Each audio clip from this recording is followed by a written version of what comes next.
Hello mga kalingap. So panibagong reaction video na naman po ang inyong matutunghayan sa araw na to. Ngayon po, ang re-reactionan ko po ay ang charity vlog po ni Kuya Val Santos Matubang. Ito po ang nakaraang araw po ay dinalaw po nila Kuya Val si Robilin kasama po si Piniel. Ayan, nagkita na po sa wakas si Robilin at saka si Piniel. Siyempre, kunting chikahan, kwentuhan, na ano na din, no? Kung makikita ninyo sa kanilang dalawa ay parang ang gaan-gaan ng loob nila sa isa't isa. No? Sa pagdalaw po ni Kuya Val doon kay Robilin, kinamusta niya kung ano na ang naging kalagayan ni Robilin. At lagi naman natin makikita si Robilin sa channel po ni Mr. Benty Boy. Doon po laging updated po doon pagdating po kay Robilin. So si Kuya Val po ay dumadalaw po yan sa kanyang mga beneficiary a month, no? Every month magdalaw yan.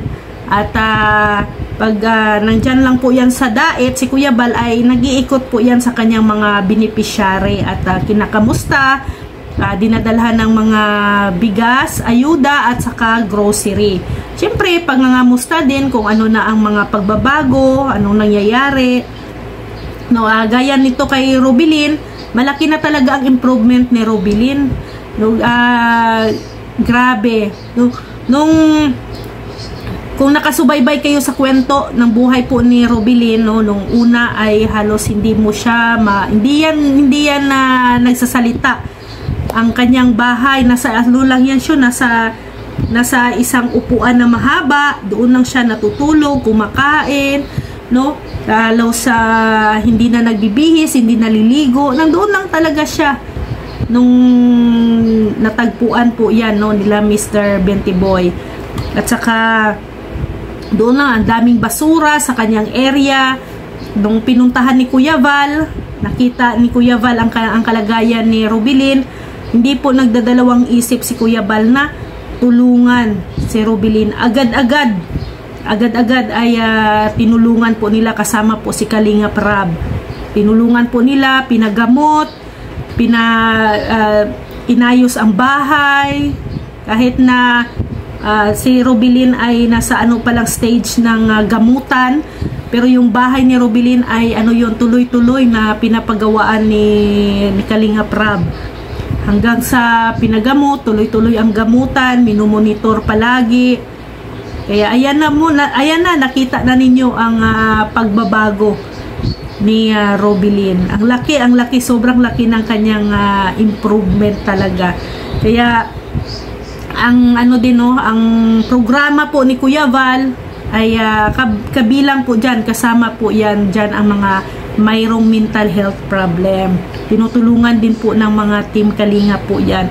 Marami na pong mga natulungan ang Team Kalingap sa mga may mga mental problem. Marami na pong napagamot, nabalik sa katinuan, no, sa ang pag-iisip. Kaya ganyan po magmahal ang programa ni Kuya Val. Kaya maraming salamat kay Kuya Val kasi nga hindi po siya nagdalawang isip na magbuo or gumawa ng ganitong klaseng programa. Lingapin lahat, mga senior, mga mental health problem, pamilyang nagkawatak-watak, mga anak na iniwan, asawa, lahat nandyan na, no, sa programa ni Kuya Val. Scholarship, no, nandyan na talaga, pabahay, bigas, ayuda, grocery, lahat halos nandyan na. Kaya salamat talaga sa proyekto ni Kuya Val.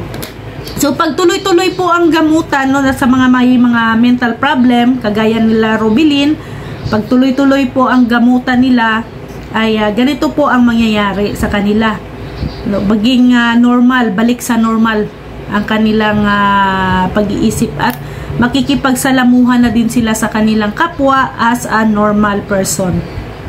Na din sila, marunong na din silang makitungo, makisama sa mga kapwa nila. Marunong na silang makipag-interact sa mga kapwa din nila, kapwa tao. So sana ay hanapin pa natin, sana ay matulungan pa natin yung mga taong may mental health problem. Isa din yan sa aking advokasya. Bilang isang charity vlogger, isa yan sa aking gustong tulungan, no? Ang mga may mental health problem. Unang-una na sila yung taong halos hindi alam o walang kaalam-alam, no? Paano nila protektahan ang kanilang mga sarili. Kasi nga wala sila sa maayos na katinuan. Sino pa ang aalalay sa kanila? Sino ang mag-aalaga sa kanila kung ang sarili nilang pamilya ay sumuko na sa pag-aalaga sa kanila? Kaya isa yan sa mga nais ko rin bilang isang charity vlogger na sa aking programa, sa aking proyekto na lingapin ang mga may mental health problem. Kaya salamat kay Kuya Val dahil sa kanyang programa na may mga may mga ganito, no, na problema. May mga pamilyang natutulungan dahil nga ang kanilang pamilya ay may mga karamdaman sa pag-iisip. Naging alalay, no, naging alalay ang Team Kalingap sa pamilyang mayroong ganitong problema. Alam nyo, marami pa po, no? Marami pang mga ganitong problema ang hindi pa po talaga natin nakita at na hindi pa natin natulungan. Kaya tulungan nyo po kami bilang mga partners natin, no? Kung may mga kilala kayo, may alam kayo sa inyong mga lugar na may mga ganitong karamdaman, may mga mental health problem, i-PM nyo lang po kami, no, mga Kalingap partners na mga vlogger ng Kalingap para kami ay agad-agad na makatulong po sa inyong problema. Yan, no, si Robilin, isa yan sa patunay na alagang alagang Team Kalingap, no, isang patunay na wala pong imposible. Basta magtulong-tulong, sama-sama tayo na tulungan ang ating kapwa. Ayan po si Robilin, gumaling na sa tulong po ng programa ni Kuya Val na paglingap, tulungan ang mga taong nangangailangan. Kung nakita po ninyo ang kalagayan ni Robilin noon, tiyak na maaawa kayo sa kanya at tiyak hindi kayo makapaniwala sa narating niya ngayon, kung ano siya ngayon. Kasi akala po ng iba wala na pong pag-asa, pero dahil sa programa ni Kuya Val na hindi tayo nawawala ng pag-asa, tuloy-tuloy ang pagtulong, ayan na po ang resulta. No? Isa si Robilin sa mga halimbawa natin. So maraming salamat po at sana maging tuloy-tuloy po ang mga sponsors po ni Robilin. Tuloy-tuloy po sana ang pagtulong po ninyo kay Robilin para in a day, no, makasama na po ni Robilin din ang kanyang anak. Kasi si Robilin po ay may anak po yan. Sana ay balang araw magkasama na silang mag-ina.